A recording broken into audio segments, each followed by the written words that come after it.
Good evening. Tonight in Report Sport, we interview a man who holds a key position in the soccer world, but who works almost unnoticed. We also join Dennis Taylor, ranked number 10 in the world's professional ratings in his sport of snooker. First, though, some advance news about the Webasto car rally run in Jersey on November the 3rd. Entry forms are now available.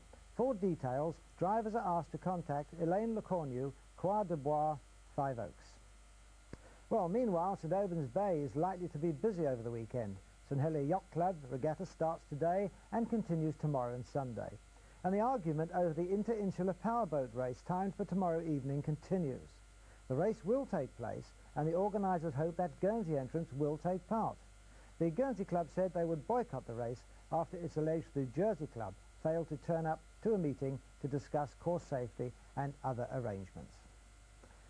Dennis Taylor is instantly recognisable by his specially made snooker glasses, and he's ranked number 10 in the professional ratings. Well, we'll be hearing a lot from him this snooker season, because apart from playing the game, he will be an ITV commentator. And yesterday in Guernsey, Roger Bounce acted as ball boy. Dennis Taylor is the sort of person you'd love to see win the World Snooker crown. For a start, he cares about the sport and its image, and he's more than aware of the way in which television has brought the game out of the clubs and pool rooms into everyone's home. Snooker players are today big stars in their own right, and Dennis is one of those players you'll never find far away from the prize money. But this week he took something of a short holiday, 2 days in Guernsey with his old friend Dennis Maxwell, who's recently opened a new snooker centre in St George's Place. While he was here, Dennis played some games for charity, and I caught him doing a little light-hearted practice. Dennis, if ever a sport has boomed, it really has got to be snooker, and I suppose television takes a lot of the credit for that. But what has this massive transition been like for you, the players? Well, it's rather amazing, Roger. People like Cliff Thorburn and myself turned professional together about 11 years ago, and then there wasn't a lot of money in the game. In fact, when Alex Higgins won the World Championships in 1972, he picked up something like £460. And last year the first prize was £45,000, so it's been absolutely amazing, and as you rightly say, all down to television and the sponsorship, and it's just such a popular sport. Yeah. Have the number of tournaments actually increased that much? Oh, well, in fact, a lot of players have given up playing exhibitions to just concentrate mainly on the tournaments. I mean, this year, starting at the back end of the month with the Jameson tournament, which ITV cover, that's the first major competition. We've got another 4 tournaments which all carry world ranking points, and there's a new one next month. Rothmans have come out with a Grand Prix tournament, and there's £250,000 prize money, which is absolutely terrific.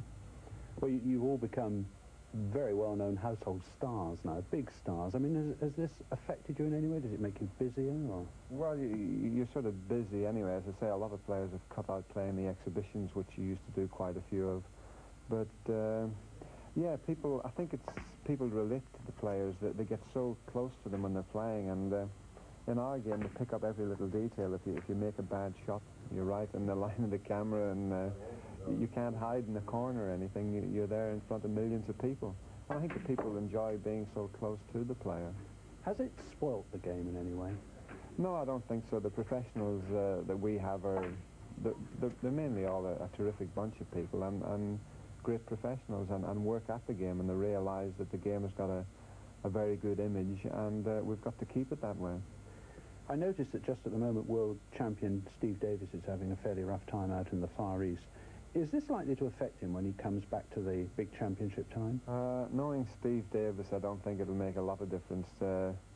Steve's out there. It's probably more on a promotional side of it, although there's quite a bit of money to be picked up. He'll be treating it as a little bit of a holiday as well as playing. But Steve, I don't think Steve would let his mother win it for him. He's like that. He likes to win every game. So hopefully it might knock him back a bit, because he had his fair share last year. All right then, who's the next world champion?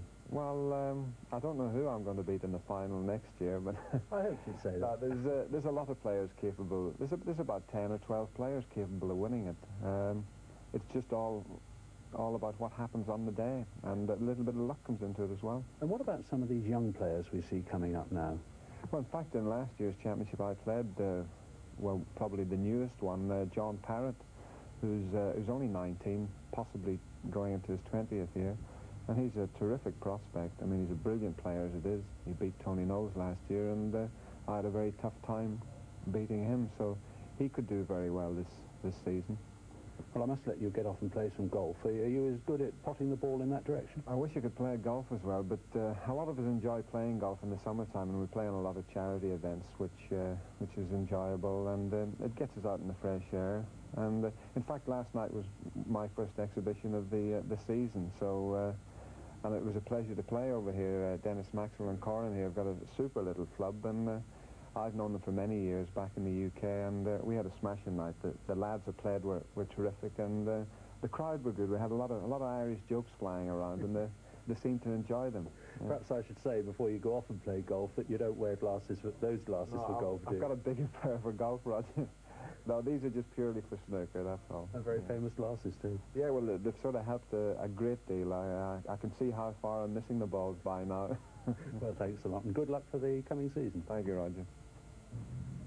Why am I talking about sport with a church behind me? The answer's simple, really, because this Sunday sees yet another Guernsey church-to-church walk. The event, started in 1936, was traditionally a family affair, but in recent years more and more race walkers have seen it as a very special 20-mile challenge which passes every parish church in the island. The event starts from the South Esplanade, with ladies moving off at 1 and the men at 1:30. The first finishers should be back at the South Esplanade about 4 o'clock. There are no clear-cut favourites this year, but brothers Mark and Rob Elliott, 3-times winner Mick Perriot and Dave Dorry, who's won twice, will all be worth watching. One thing the organisers have asked me to pass on to motorists: please give the walkers plenty of room and watch your exhaust fumes. They're not at all welcome when you're gasping for fresh air. The weekend also sees a full football programme. Starting with tomorrow, we have in the Prio League, Bells v North, Rovers v Vale Rec.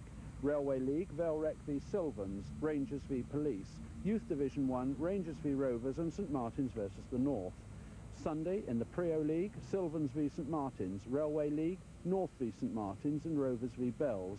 Youth Division 1, Vale Rec v Bells. Tomorrow there's a motor sprint race meeting at Basel starting at 12:30, and on Sunday at the track starting at 2 there's a kart race meeting. In the morning at 10:30 the second leg of the archery interinsular will be shot at Foots Lane, and on the tennis court St Martin's entertained the Caesareans. And now on to the problems that one unsung ex-Magpies footballer faces each year as he prepares Springfield pitch for a tough football season. He's a man who takes great interest in every blade of grass. Springfield Stadium has been the headquarters of the Jersey Football Association for 38 years. The pitch has to withstand enormous pressure during the playing season, and in general there is only a 10-week break when matches are not on the field. Depending on weather conditions, the pitch is either flooded, causing important fixtures to be postponed, or by the end of the season, when the Upton Park or Muratti is played, a dust bowl. During last season's Muratti, the centre of the ground was almost bare of grass, and there are several reasons for that. Many players are now using studs up to 1 inch long on their boots, similar to those used on the rugby pitch. It doesn't take much imagination to understand the damage the surface sustains deep into the ground. The edges of the pitch stand the strain better. This is due to the major part of the play taking place in the centre. But one league goalkeeper has even been noted kicking a line into the ground, damaging the surface after hours of renovation by the groundsman. But even in the close season, due to commercial pressures, the ground is under stress. Marquees are erected and the crowd stream into the arena for the annual flower shows. Important to the farming community are the cattle shows, with the best of the Jersey herds coming under the eye of the judges. From cows to horses, and in the summer months the stadium becomes a focal point for the equestrian sportsmen and women. It's a constant round of events and means that the ground rarely is allowed to rest before next soccer season opens and the merry-go-round of matches begin. Yet when the first teams run onto the pitch, the grass is green and the surface in good playing order, and it's due mainly to one man, the groundsman, who spends hours tending the grass and guarding his charge from misuse. Alan O'Prey has watched over Springfield for the past 3 years, and he's modest about his achievement in giving the soccer players the best possible conditions. Alan, what's the major problem with the pitch? Well, one of the major problems is drainage, but we all know the theories on that, you know. As I say, the only thing is Mother Nature, you know. It's not too helpful. You know, the rain's your enemy in the winter and your long lost friend in the summer, you know, when we sow the grass. But the pitch looks remarkably green at present. That's because we've got our water supply sprinklers, you know, from a borehole. And other than that, it wouldn't be very green at all with the summer we've had. Well, as we wander up the pitch, I'll tell you what, you can tell us, how many matches do you reckon gets played on this particular ground a year? Well, the record is 139 in one season, which must make it the most played on pitch in Europe. What about treatment of the pitch? What sort of grass do you use? Is it a special grass? Well, the treatment, it's not a special grass, but it's a mixture. It's a mixture of grass seeds, and it's called Ampfield. But we don't know the results until like during the course of the season, whether it's a good mixture or a bad mixture. We experiment every year, you see. I noticed that in the matches that we've recorded that the centre of the pitch is the most badly worn section. Yes, that's always the problem, the centre of the pitch, because I think down there we've got Springs, Field of Springs, Spring Field. But this year we've put 65 tonne of soil on the centre to give it a global effect in the hope that the water will run off to the drainage areas. And it's the modern game, isn't it, as well, that wears out the centre? Oh yes, your tacticians, Mr. Beckett and co. Everybody seems to play down the middle. You don't seem to use wingers now. Are you hopeful that the pitch will stand up to the rigours this winter? Oh yes, yes. I'm pretty optimistic actually. How many hours a day do you work on the grass? Well, it varies. It's not the type of job that you stick to any particular hours. You need to be out there when you need to be there. There's no specific hours, you know. Obviously, over a period of time, you've gained quite a feeling for this ground, haven't you? Well, you grow an affection for it, especially when you've played football on it sometimes. And, you know, this is the centre attraction. You know, people want to play football here. And a reminder that there is a full soccer programme over the weekend. But on Sunday afternoon, the Vantoniers and Constables play the Viscounts department at St John's Pitch, and proceeds go to the Wildlife Preservation Trust. On the golfing scene, the Royal Jersey staged the third day of the autumn meeting for the South Lancs Regiment Cup, and on Sunday there will be a medal foursomes for the Don Hotel Trophy, whilst across at Lemoy tomorrow there is a big entry for the Liverpool Cup medal. And there's good news for the Guernsey Pistol section of the Islands Rifle Club. They are to receive £1,500 from the States to help them buy 2 portable sets of turning targets. The funds come from a sports fund operated by the Recreation Committee. And the heavyweights will be out this weekend when the tug-of-war teams contest the various weights. It's a 2-day event, tomorrow at Trinity and Sunday at St John. Teams from the UK will be using their muscle. Well, that's it from us. We're back on Monday.